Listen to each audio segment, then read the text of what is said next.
ఎవరికి తెలుసు? ఏమో నాకు కూడా తెలియదు. బహుశా వారు ఈ వ్యక్తి పారిపోడు అని చూసి ఉంటారేమో.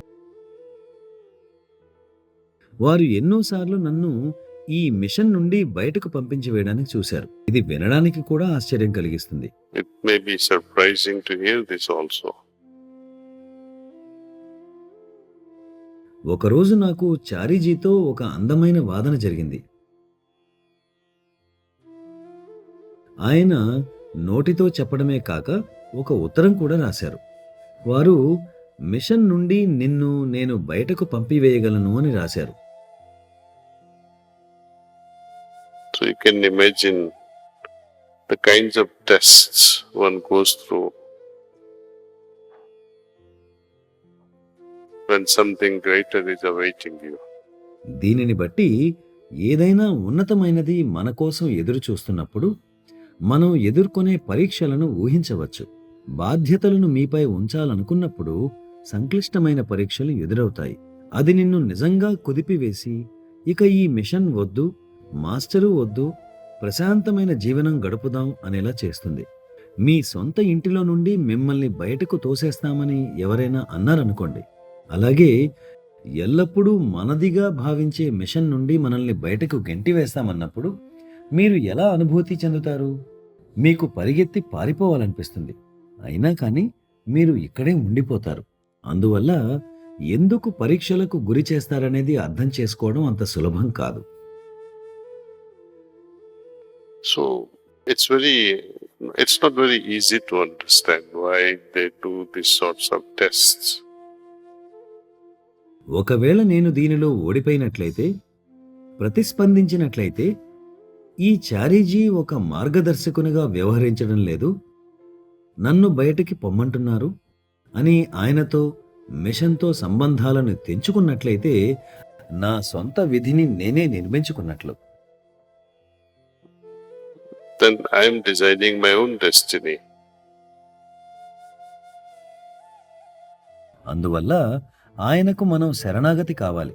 మీరు నన్ను విసిరివేయాలనుకుంటున్నారా? సరే, మీ ఇష్ట ప్రకారమే కానివ్వండి. నేను వెనక్కి రావాలని మీరు అనుకుంటే వెనక్కి వస్తాను, బయటకు వెళ్ళమంటే వెళ్తాను. మన వైఖరి కూడా అదే విధంగా ఉండాలి.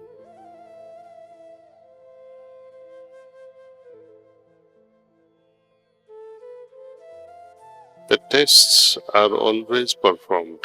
At one moment, పరీక్షలు ఎప్పుడూ ఉంటాయి. ఒక్కోసారి మనం మన రోజువారీ జీవితంలో ఎక్కువగా పరీక్షలు ఎదుర్కోము. కొంతమంది అంటూ ఉంటారు, మాస్టర్ ఎందుకు ఈ విధంగా పరీక్షిస్తున్నారు, మనకు ఇన్ని కష్టాలు కలిగిస్తున్నారు అని. ఆయన మీకు ఏ కష్టాలు కలిగించడం లేదు. చాలా చాలా అరుదుగానే ఆయన ఇబ్బందులు కలిగిస్తారు. మీరు బాబూజీ మహారాజ్ జీవిత చరిత్ర చదివినట్లయితే ఎందరో మహాత్ములు ఆయన్ను ఎన్నో పరీక్షలకు గురిచేశారు. ఈ పరీక్షలో విజయవంతం అవుతారా లేదా అని. ఆ పరీక్షలో విజయులు కాగానే ఆయనకు అపరిమితమైన బహుమతులు ఇచ్చారు. ఒకసారి రాధామాత బాబూజీని పరీక్షించదలిచారు. ఉన్నత లోకాల్లో చాలా సమాచార ప్రసారం ఉండేది. వారందరూ బాబూజీ గురించి అటువంటి ఉన్నత వ్యక్తిత్వం ఇంతకు ముందెన్నడూ చూడలేదని ప్రశంసించేవారు. the love that was there between Lalaji and Babuji Sahab. Lalaji Saheb, బాబూజీల మధ్య గల ప్రేమ రాధాకృష్ణుల ప్రేమను కూడా అధిగమించింది.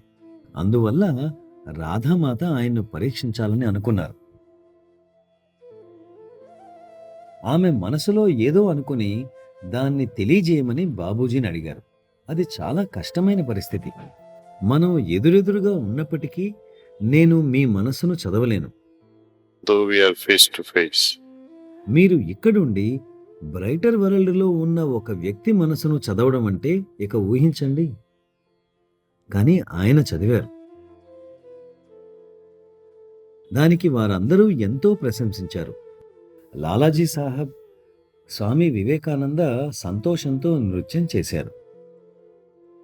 మమ్మల్ని నీ శిష్యులుగా భావించమని అన్నారు.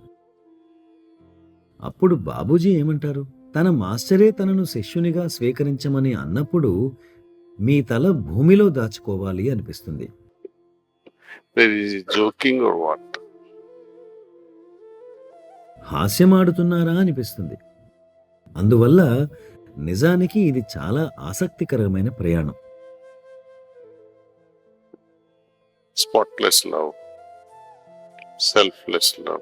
స్వచ్ఛమైన ప్రేమ, నిస్వార్థమైన ప్రేమ మనం సాధన చేస్తాం. మొదట్లో ఏదైనా ఒక కారణం కోసం లేదా ఏదైనా సాధించడానికి దేని మీదైనా ప్రేమతో మొదలు పెడతాం. పర్వాలేదు, సాధించాలి అని అనుకున్నప్పుడు అహం, స్వార్థం దానిలో ఉన్నాయి. I attained it. But that separates you. నేను దాన్ని సాధించాను అనేది మిమ్మల్ని వేరు చేస్తుంది. నేను సాధించాను అనే భావన వచ్చిన తక్షణమే మరొక సమస్యను సృష్టించుకున్నారు. అందువల్ల భవిష్యత్తులో మీరు ప్రగతి చెందిన కొద్దీ మీరు సాధించినవన్నీ కరిగిపోతే అదే సహజ మార్గం.